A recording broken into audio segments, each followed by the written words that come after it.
For more on the president's actions in the face of this crisis, I want to bring in Democratic Congressman Max Rose of New York. And Congressman, obviously New York has been hit particularly hard by this, and I personally know a lot of folks who have been hit by this in the city.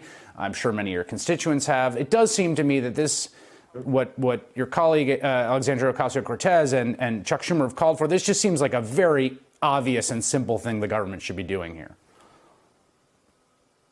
You're absolutely right. Look, FEMA, and it's not often acknowledged, is an incredibly flexible vehicle by which the federal government can reimburse states to execute and address a whole host of things that happens in a natural disaster.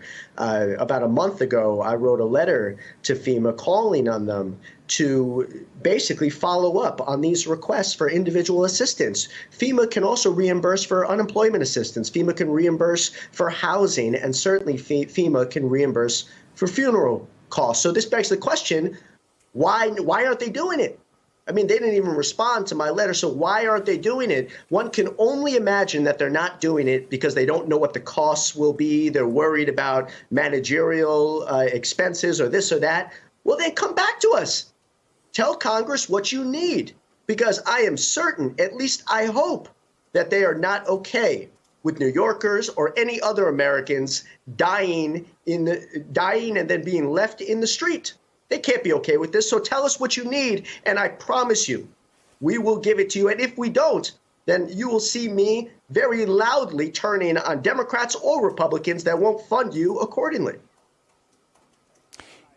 You and I have spoken before about your experience in Afghanistan when you served in the armed forces, and about experience with loss in that context. And I'm just curious your thoughts. I mean, it strikes me right now that there is a kind of absence from the top, particularly, of any expression of collective grief, collective mourning, collective honor, frankly, for people.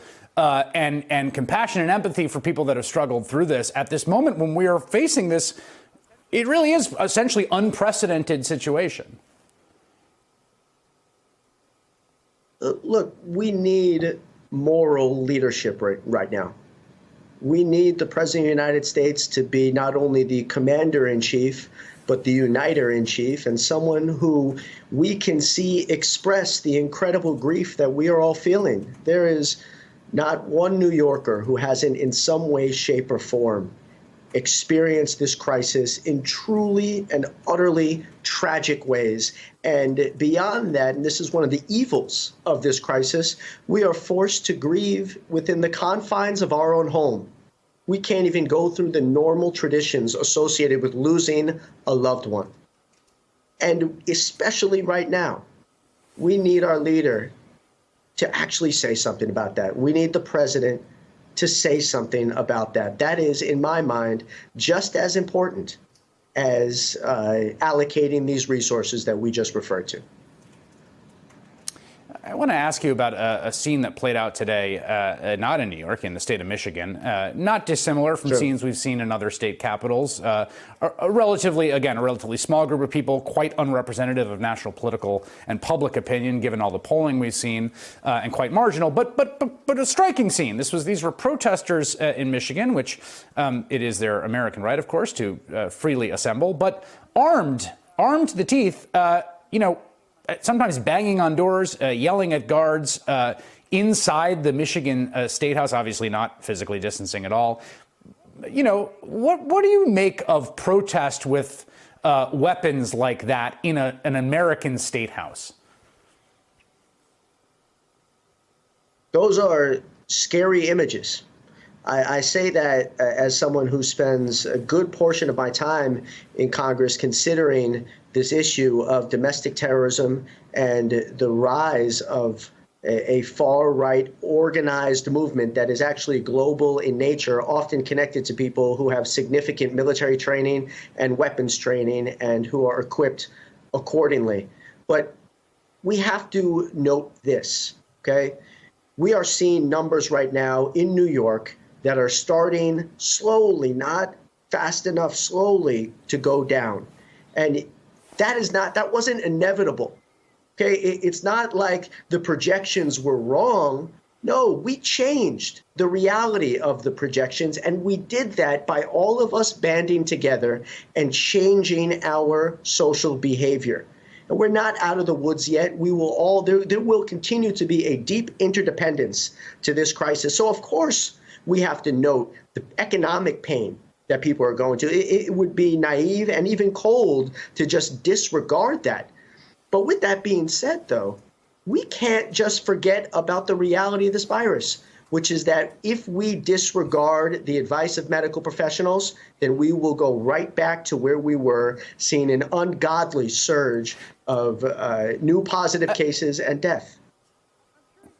I'm curious, actually. You're interestingly situated here, both politically and geographically. I mean, you represent Staten Island, parts of Brooklyn.